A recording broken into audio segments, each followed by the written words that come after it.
Israel im Jahre 2023, zweite Septemberhälfte, herrliches Wetter. Nicht nur in der Stadt Akko, Akkon oder Acre,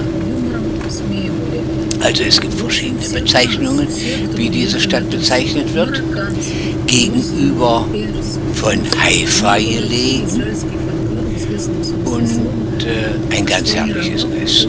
Und heute geht es drauf los auf die libanesische Grenze.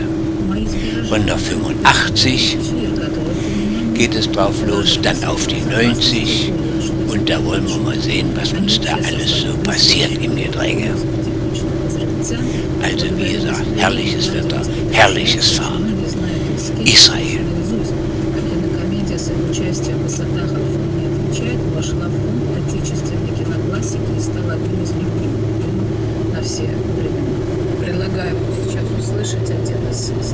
Jetzt sind wir auf der 85, nun das ist zu sehen. Und es wird nicht lange dauern, dann kommen wir auf den 90 und da müssen wir dann ein ganz schönes Stückchen fahren. An einem großen See vorbei. Und das wird alles gezeigt.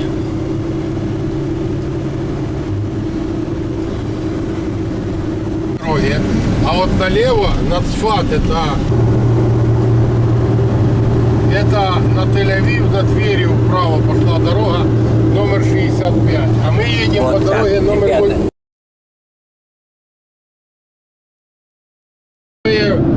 Низкое в мире пресноводное озеро. Сейчас еще раз будет видно, еще немножко. Озеро Кинерет. Самое нижнее в мире пресноводное озеро. Самое низкое. Ниже уровня Мирового океана 220 метров. В минусе, да, в минусе.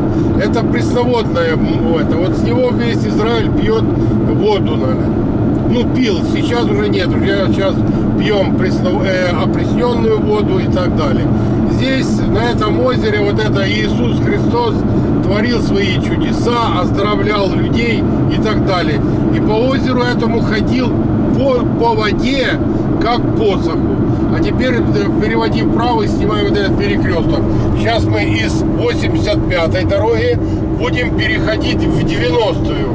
Налево будет, направо будет, вот видишь, 90-я дорога. Вот заканчивается 85-я дорога.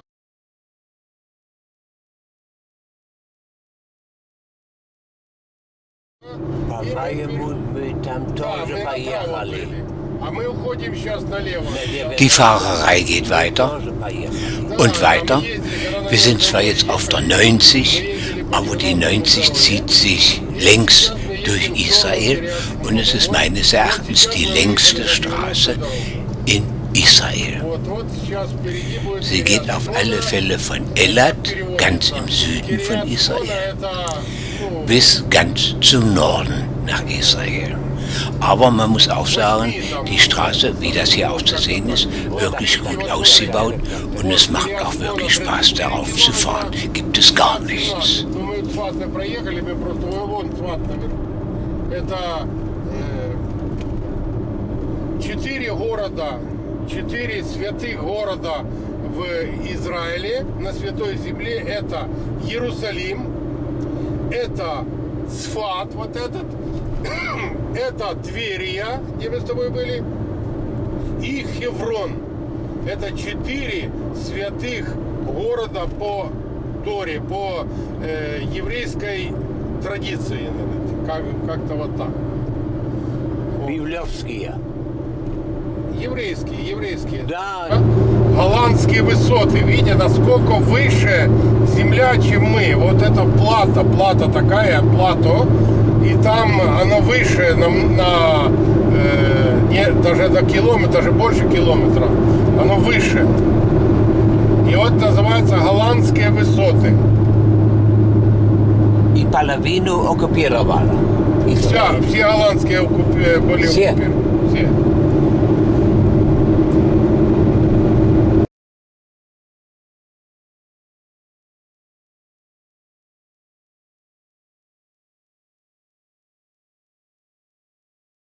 Это вот сейчас будет Шелли, сфотографирую его. Это мы по 918 бизнес, знаешь, там такое все. Я еще здесь вернем направо. Вот это Ливанская деревня. До 2000 года. Через 600 метров.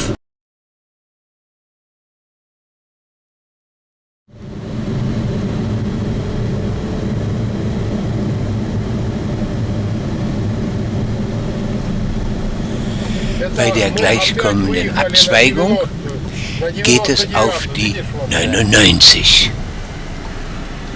Noch ein bisschen? Na, Hauruck? Schwupp, schon ist die 99 da.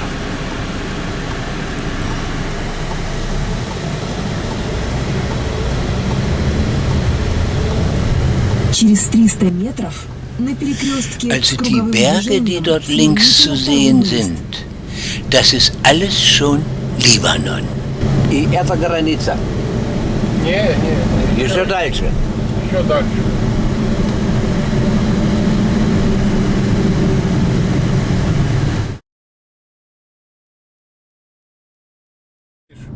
Станция написано Achtung, Mine. So, also hier sieht nur so die Grenzbefestigung aus. Nicht gerade viel, aber vorsichtig. Minen. Das ist das Lebendigste. Also es ist nicht ratsam, obwohl die Grenze hier so brüchig und durchlässig aussieht, der dann versucht, diese Grenze zu überwinden, in Einzelteilen vor seinen Gott gestellt wird und kann erklären, was er gemacht hat. Ich drücke das mal so aus. Es ist nicht schön, aber wirklich angebracht. Und dahinter, die Berge, die dort kommen, das ist schon Syrien. Что можно проехать Да, это здесь. Сирия, уже там, вон туда Сирия пошла. Туда и туда. Не, вот туда Сирия, а сюда это еще Израиль. Вот, видишь, граница какая, это Сирия с той стороны. И там Сирия. Сирия, да. Стороны Сирия. Тут три... Через 300 метров на перекрестке Ливан с круговым движением сверните на первый выезд. Сирия там. Да. Сирия там, а Ливан вот здесь. Вот Да. это вот мы въезжаем.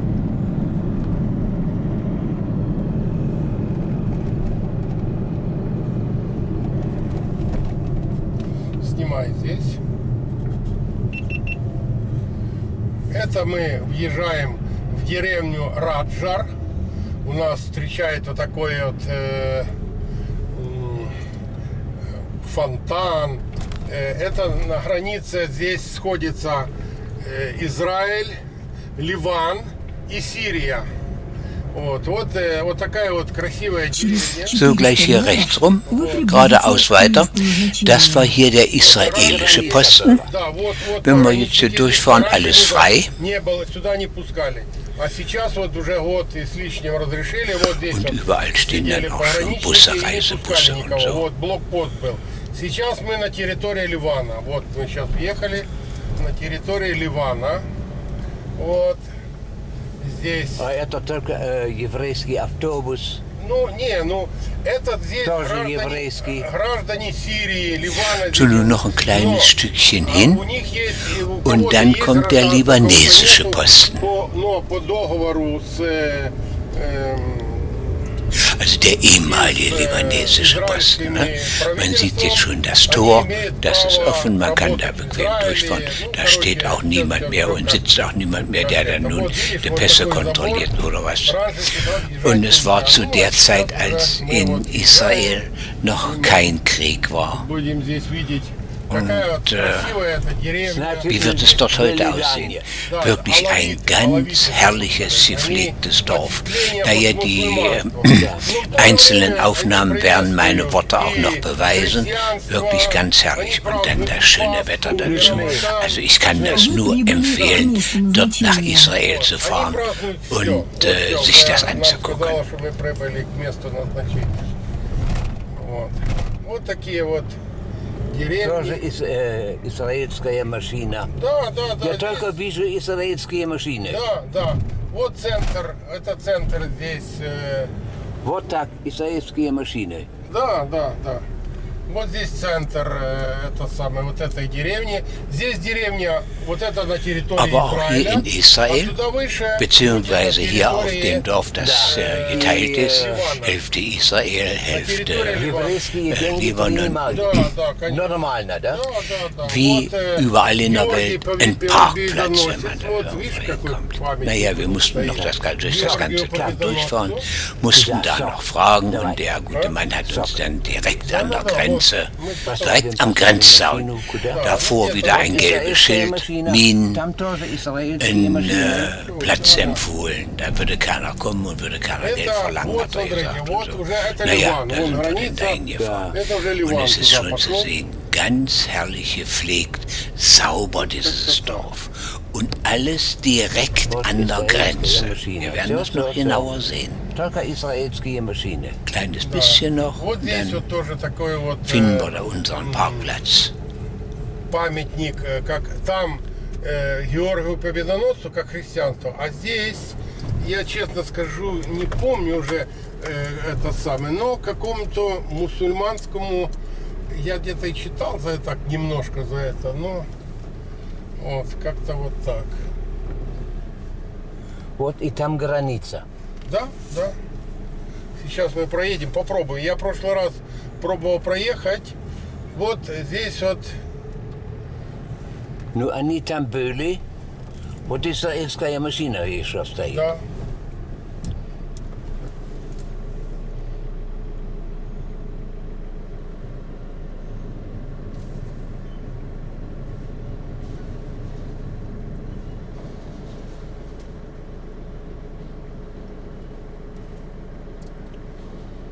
Мы где-то машину поставим, а потом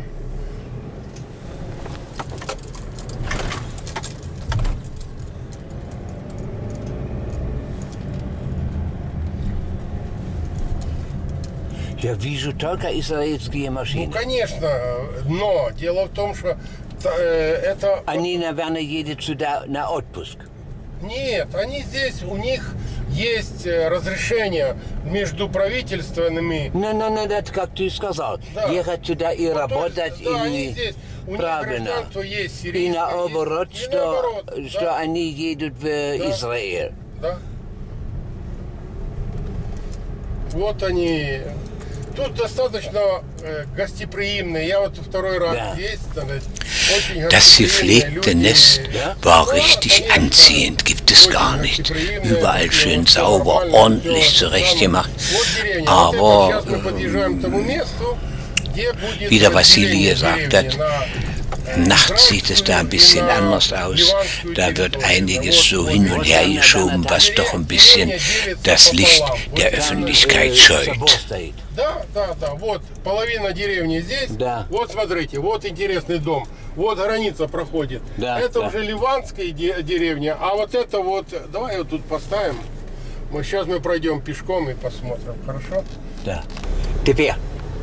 Вот деревня делится пополам. Вот это мы вот, смотри, это ливанская, на ливанской И здесь стороне. граница. Да, вон уже граница. Да, да. Вон So, пограничники стоят. das wird nun hier unser Белые. erster Это Parkplatz direkt an der Grenze.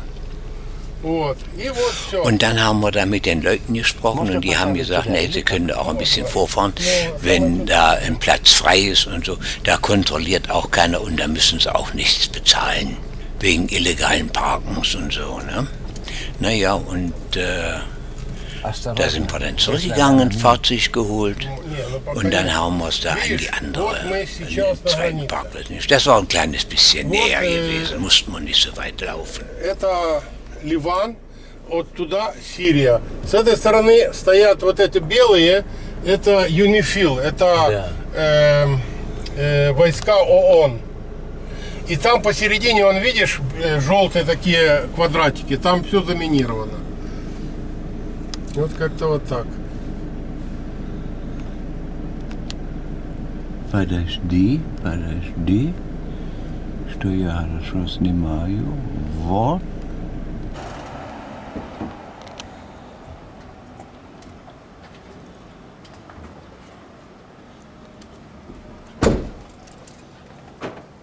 Так, вот мы приехали.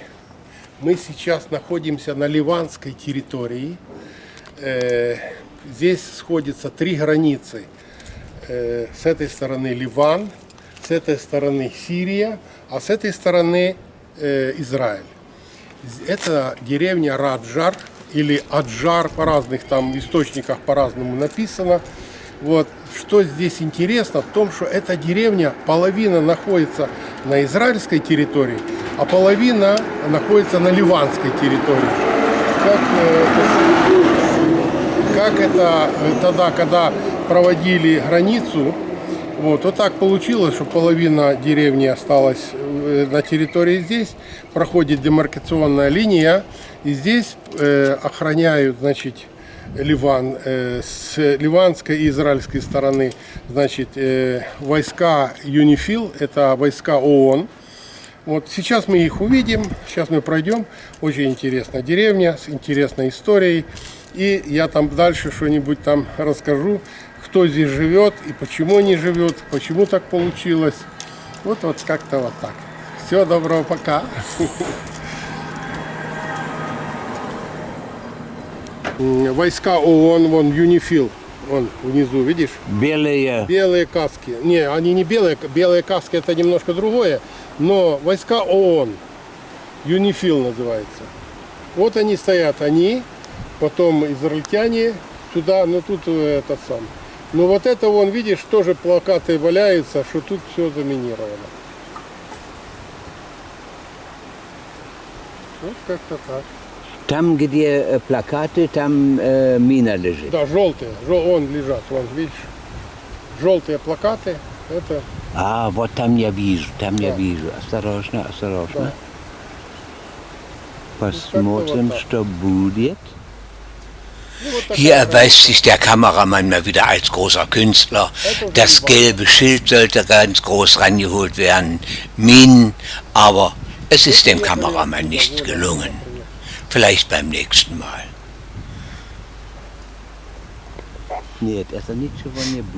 Und das dann hier überall in der Nähe von den UN-Truppen.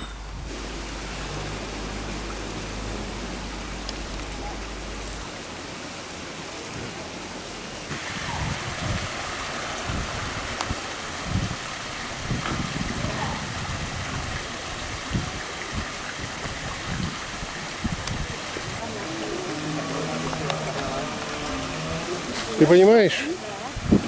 Чуть-чуть ближе подойди. Так? Да, и на немецком. Посмотрим. Нет. Ты... Ja, liebe Leute da zu Hause, das ist ja wie bei mir immer was ganz Besonderes, was ganz Seltenes, was ganz Wichtiges. Und wir befinden uns hier, nun man kann sagen im Heiligen Land, an einer ganz besonderen Stelle. In der Richtung ist der Libanon, dort ist Israel und das ist praktisch die gestohlene Zone, die Israel okkupiert hat von Syrien. Und durch Regierungsabkommen hat man sich geeinigt, dass man sich in diesem Dorf gegenseitig achtet. Die Pässe dieses Dorfes gelten auch in Israel. Dort kann man dort arbeiten. Nur das ist nicht gefährlich, wenn Sie weitersprechen und so. Sie verstehen mich sowieso nicht. Das ist nicht so schlimm. Sie verstehen mich sowieso nicht.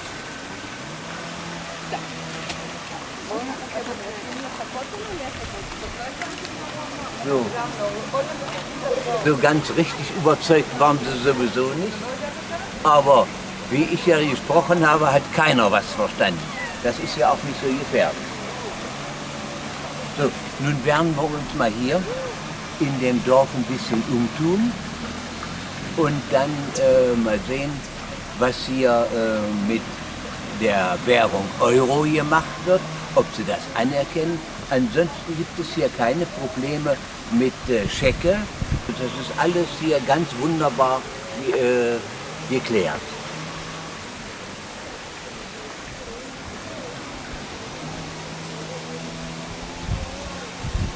So, jetzt sehen wir das hier alles nochmal in der Runde. Ja, seht ihr, liebe Leute, jetzt seht ihr mich so eine schöne Mütze, wie ich hier aufhabe. Besonders gut ist der Nackenschutz hier. Hier, dass man im Nacken keinen Sonnenbrand bekommt. So, wie gesagt, jetzt werden wir erstmal in diesem Dorf hier weiter gucken. Mal sehen, was es da alles Schönes gibt. So.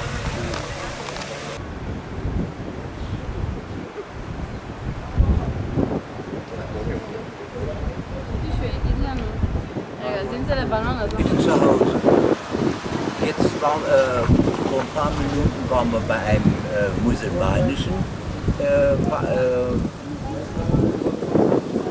musulmanischen Denkmal. Da war eine Fontäne und hier keine Fontäne, aber das ist der Georgi Siegbringer. Das müsste man eigentlich übersetzen. Und der Siegbringer, der kommt aus der russisch-orthodoxen Mythologie. Und zwar kommt er am 4. Mai eines jeden Jahres.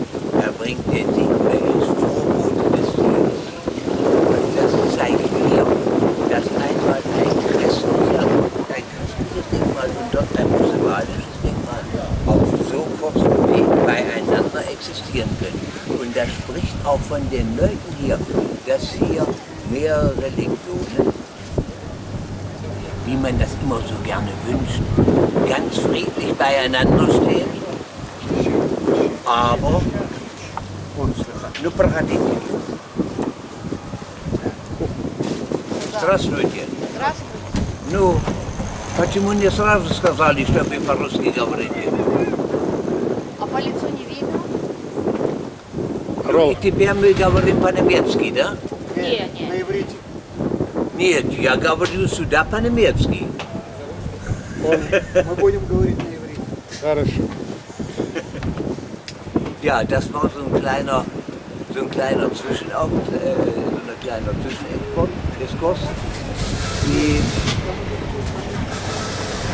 Und jetzt kurz weiter. Und zwar, wie ich gesagt habe, wünschen sich das einige, dass die Religionen friedlich beieinander stehen. Aber in Wirklichkeit bringt man da modernste Waffen gegeneinander und sagt dann, die Religionen verteidigen sich untereinander. Also, das ist schon so eine Angelegenheit. So, jetzt geht es ja weiter. Wie gesagt, das erste Mal mit der Fontäne war ein musulmanisches Denkmal und hier ist ein christliches Denkmal.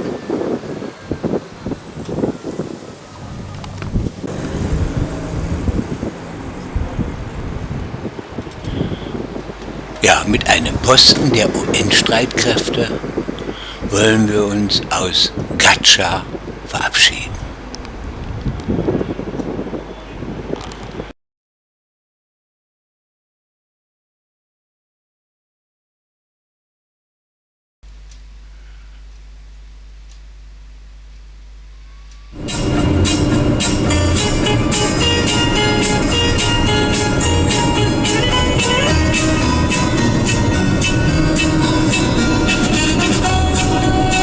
Auf der linken Seite wieder Grenze. Это все граница. Так. Это, обрати внимание, контрольно-следовая полоса. So, hier ist alles geräumt.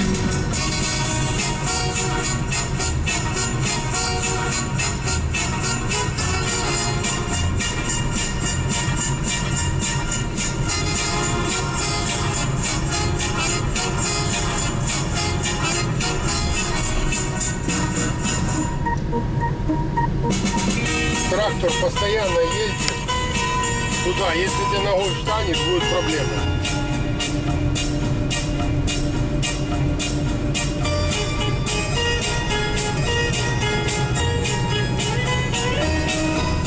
Через 300 метров на перекрестке с круговым движением сверните на первый выезд.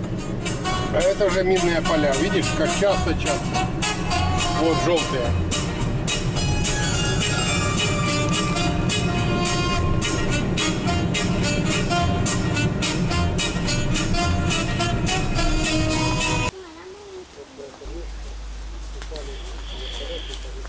Etwas Böses.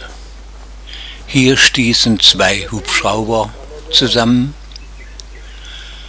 und das mussten 73 Soldaten der israelischen Armee mit ihrem Leben bezahlen. Der Unfallort ist zu einem Denkmal ausgebaut und hier ist nochmal aufgezeichnet, wie die Hubschrauber geflogen sind und wo sie zusammenstießen.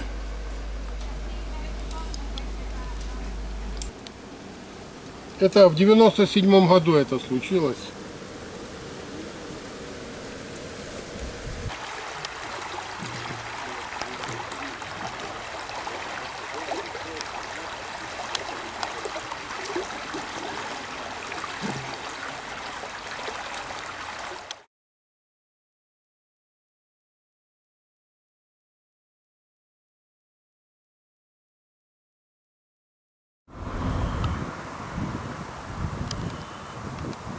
Und hier weiß die Bevölkerung ganz genau, was durch den Sieg der Roten Armee über die Truppen des deutschen Imperialismus in Israel möglich war. Die Gründung des Staates Israel.